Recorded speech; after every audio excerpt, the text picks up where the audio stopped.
Devocionais, a Bíblia toda em um ano. Hoje, Jeremias, capítulos 19 a 21. O capítulo 19 traça uma narrativa que segue justamente o mesmo assunto, o mesmo tema que foi tratado no capítulo 18. Naquele capítulo, o Senhor mostrou que Ele é o oleiro e que tem tratado Judá como o vaso em suas mãos. Ele tem trabalhado no seu povo para a sua glória e assim operado neles. Agora, no capítulo 19, o Senhor usa o profeta Jeremias para que vá até um vale, até o vale de Ben-Rinom, e ali ele leve um vaso de oleiro e quebre esse vaso diante de algumas testemunhas que ele mesmo chamou para estar com ele. Este ato simbolizava a ação de Deus contra Judá. O Senhor declarava que este seria o modo com que ele quebraria o seu povo e essa cidade, como se quebra o vaso do oleiro que não pode mais ser restaurado. Isso aconteceu porque esse povo havia se afastado do Senhor. Eles haviam negado ao Senhor, queimavam incenso para deuses estranhos, eles edificavam altares a Baal para queimarem os seus filhos. Eles faziam aquilo que o Senhor nunca ordenou e nem passou pela sua mente. Por isso, ele traria juízo.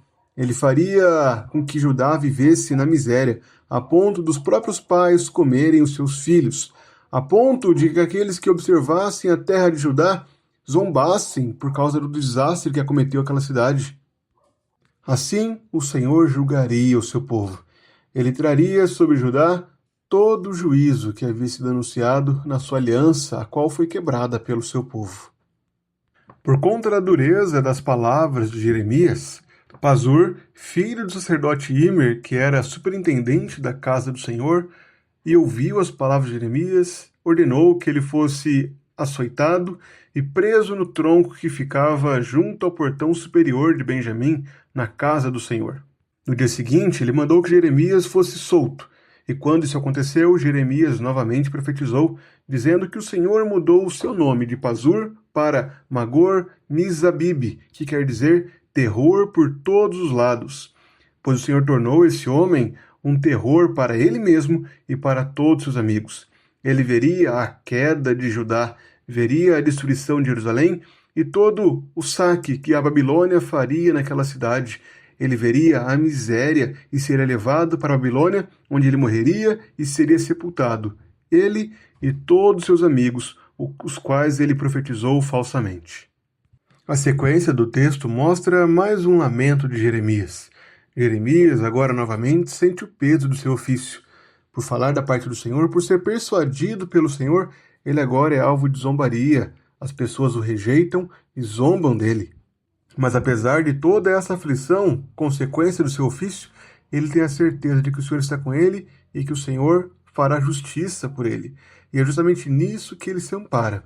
Porém, logo em seguida, há um trecho em que Jeremias relembra as palavras de Jó e amaldiçoa o dia do seu nascimento, o que mostra justamente a profundidade da dor que Jeremias sentia, do peso que ele sentia pelo seu ofício de profeta. Apesar desse lamento intenso, Jeremias continua o seu ofício, continua profetizando. E o capítulo 21 introduz o momento histórico dessa profecia do profeta. Quando Zedequias, o último rei de Judá, aquele rei que estaria no governo quando a Babilônia destruísse totalmente Judá, conforme o relato de Crônicas e também de Reis, este rei, que não temia o Senhor, enviou Pazur, filho de Malquias, e também o sacerdote Sofonias, filho de Maséias, para falarem com Jeremias e pedir que ele intercedesse ao Senhor por eles. Porém, a resposta do Senhor foi dura. O Senhor declarou que de nada adiantariam lutar, pois ele mesmo, o Senhor, lutaria contra Judá. Ele mataria os habitantes dessa cidade, tanto as pessoas como os animais, e a única saída, a única forma de pouparem a sua vida, era fugirem da cidade. O caminho da vida e o caminho da morte estava diante deles. Quem ficasse na cidade morreria, seja pela espada, pela fome ou pela peste. Mas quem saísse e se rendesse aos caldeus, esses seriam poupados e salvariam a sua vida. Para algumas pessoas, esses capítulos podem parecer estranhos. Aqueles que pensam que Deus é apenas amor e se esquecem de toda a sua justiça e santidade podem ficar chocadas com o que o Senhor afirma nesses capítulos. O Senhor declarou que Ele mesmo lutará com o seu povo. Ele mesmo quebrará Judá como se quebra um vaso do oleiro que para nada mais presta. Mas o ensino desses capítulos é fundamental. Eles nos mostram que o Senhor é santo e que Ele age para preservar a sua santidade, para disciplinar o seu povo, a fim de movê-los ao arrependimento. De nada adiantaria Judá lutar contra os planos de Deus, pois Deus cumpriria sua vontade e disciplinaria o seu povo. A rejeição de Jeremias nesses capítulos também apontam para a obra de Cristo. Eles antecipam Cristo como profeta perfeito, que da mesma forma foi rejeitado pelos seus em sua época. A mensagem de Jeremias era desconfortável, era confrontadora, e a mesma coisa pode ser dita a respeito da pregação do Evangelho por meio de Cristo, nosso Salvador.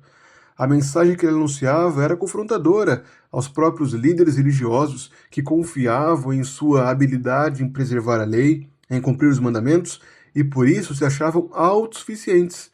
Ao mesmo tempo, essa mensagem confrontava ao conceder arrependimento e perdão para qualquer pecador, qualquer que fosse a condição de alguém, qualquer que fosse o pecado que ele cometesse. Ao se arrepender, Cristo mostrava que havia perdão. Portanto, o chamado fundamental desse texto é que, independente de quem nós sejamos, o Senhor concede perdão. É necessário que nós creiamos em Cristo, depositemos toda a nossa confiança e esperança nele. Não somos chamados para lutarmos com nossas armas, mas para confiarmos na salvação que o Senhor mesmo provê. A saída não está em estarmos reunidos na cidade que o Senhor estabeleceu, o seu templo em Jerusalém, mas sim estarmos dispostos a seguir o chamado de Deus para nos unirmos a Cristo. Que o nosso coração descanse em Cristo, que a nossa esperança seja colocada em Cristo e que enfrentemos as hostilidades, dificuldades, as perseguições que advêm, que provêm do fato de sermos cristãos genuínos, de seguirmos a Cristo. Muitas vezes, seguir a Cristo trará consequências, mas somos chamados para, mesmo diante das aflições, continuarmos apegados a Ele e seguindo os seus passos. Façamos isso.